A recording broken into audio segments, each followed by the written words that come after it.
Kopi dengan racikan rasa lokal khas jadi sajian utama salah satu kedai kopi yang ada di kawasan Kelurahan Pal5, Gang Hamidah, Kecamatan Pontianak Barat.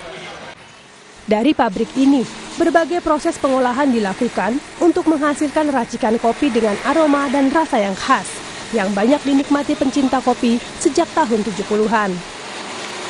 Biji-biji kopi pilihan yang baru dipanen berwarna hijau kekuningan dan diolah menjadi coklat kehitaman untuk mendapatkan aroma dan cita rasa yang khas.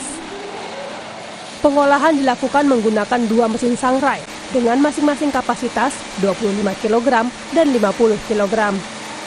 Setelah melalui beberapa tahap, biji kopi dikemas dan dibawa ke pabrik penggilingan untuk diolah dari biji kopi menjadi kopi bubuk.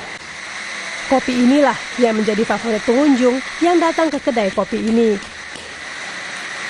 Kita menggunakan ini kayu bakar dan digoreng secara manual menggunakan ini semacam alat yang dibuat dari drum itu.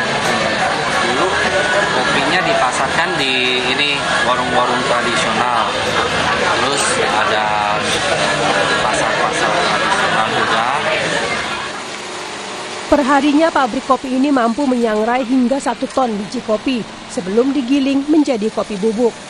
Tak hanya bisa dinikmati di kedai, kopi Robusta ini juga dipasarkan di Kalimantan Barat hingga ke Pulau Jawa dengan beragam kemasan mulai dari 200 gram, 500 gram, hingga 1 kilogram.